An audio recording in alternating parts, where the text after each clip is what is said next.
tous, merci d'être fidèles à votre 6 minutes. La requalification de la résidence Romain Rolland, plus connue sous le nom de la Redoute, est un enjeu important de la municipalité. Ce projet s'est construit pas à pas, en collaboration avec les habitants du quartier, et c'est le sujet de votre grand angle, juste après les actus.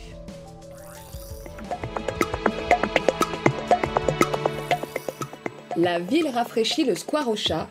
Les travaux ont entraîné sa fermeture temporaire, comme en témoigne Olivier Lemoyle. Alors les travaux consistaient à rendre le square accessible aux handicapés et puis surtout améliorer l'accessibilité pour les mamans avec leurs poussettes. On a aussi changé un jeu qui était complètement vétuste. On a surtout aussi permis de refaire toutes les allées qui en temps de pluie n'étaient pas très praticables. La finition des travaux, c'est pouvoir niveler la terre qui est complètement boueuse suite au passage des engins, et puis au moins la damer pour permettre aux personnes de circuler correctement dans le square. Alors l'ouverture du parc dépend des aléas climatiques, et il faut savoir là qu'on a eu un mois de décembre le plus pluvieux depuis plus d'une dizaine d'années en termes de cumul de pluviométrie. C'est un square qui est vraiment très agréable. On est content qu'il l'ait refait et sécurisé. Le quartier a hâte, effectivement, que le square ouvre à nouveau. Cette année, plus de 200 retraités partiront à la neige, à la mer ou à l'étranger. Ces séjours organisés par le CCAS sont adaptés aux ressources et au rythme de chacun. Pour les découvrir, rendez-vous le 22 janvier à 14 h à la salle Jacques Brel.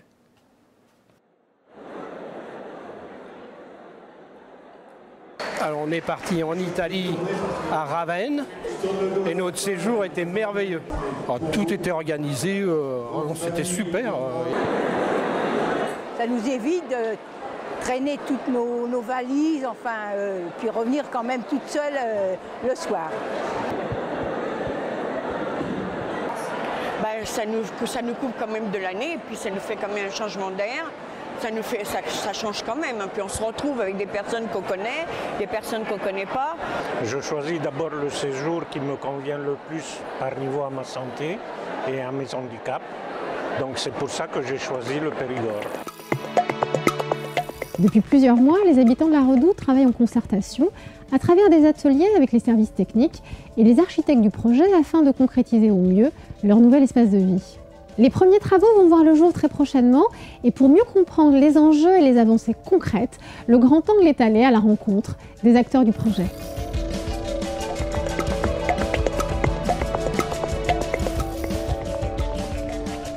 L'objectif premier, c'était vraiment de faire en sorte que les habitants de Fontenay puissent connaître ce quartier et puissent y pénétrer. Deuxième objectif, c'est de donner justement un cœur, une vraie centralité. Ce site, il bénéficie d'un paysage qui est incroyable et on a voulu aussi dans le projet faire en sorte que tous ces atouts puissent être révélés et valorisés, développés.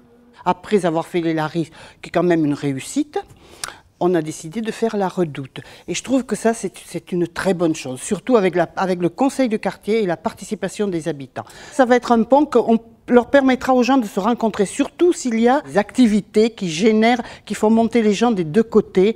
Et alors là, ça va être un pont et il y aura une meilleure cohésion sociale sur la ville. On se connaîtra mieux. On a réussi à convaincre quand même beaucoup de gens à participer à ces ateliers et à faire un choix pour eux. Le quartier doit être réhabilité depuis plus de 20 ans. C'est ce qu'on nous promet, c'est ce qu'on attend. Et à l'heure d'aujourd'hui, on est en 2012, c'est toujours pas fait. Comme j'ai la petite dernière qui a 4 ans et demi, j'aimerais bien qu'elle profite aussi de l'environnement qui est là autour de nous. Puisqu'on a plein de choses, mais il faut peut-être les mettre en place, quoi, c'est tout.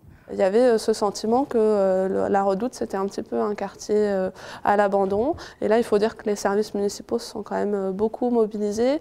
Il y a eu des choses qui ont été faites, notamment sur la question de la gestion des déchets. Donc je crois que les habitants ont vu que cette fois-ci, ça avançait.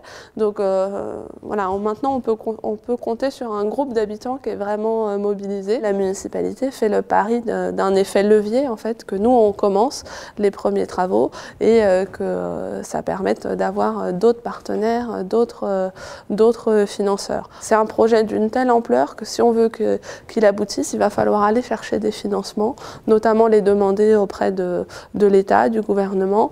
Et ça nécessite la mobilisation des habitants, parce que les élus tout seuls, on n'y arrivera pas.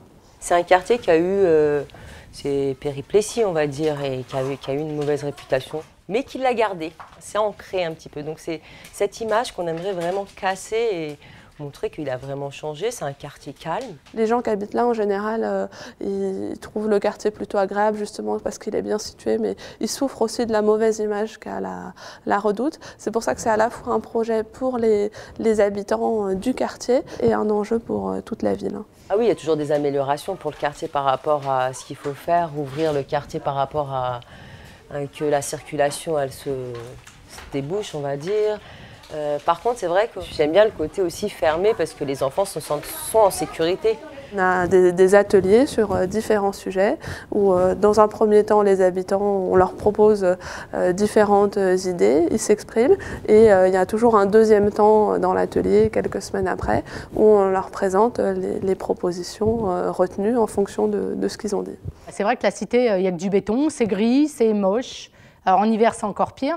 Donc maintenant, s'ils mettent des bancs urbains, et que ça soit de couleur, comme il y a dans les cours des écoles, qu'il y a du rouge, du jaune, du vert, que ça soit gai, quoi. Du moment où c'est ouvert, qu'il y a de la gaieté, de la couleur, il y a de la vie, les gens, ils n'ont pas peur et ils ont envie de la traverser, la Redoute.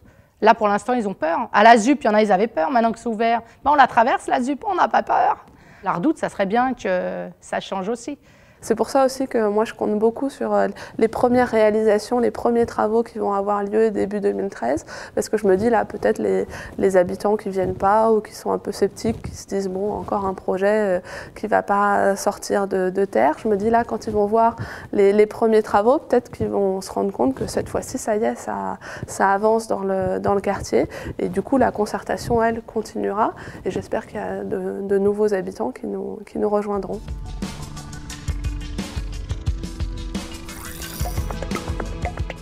Et maintenant, place à votre agenda.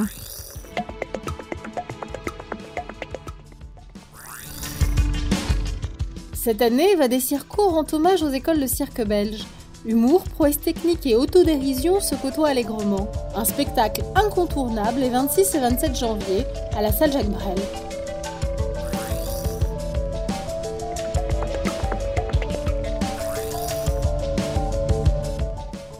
Ciné Junior est le festival international de cinéma pour jeunes publics en Val-de-Marne.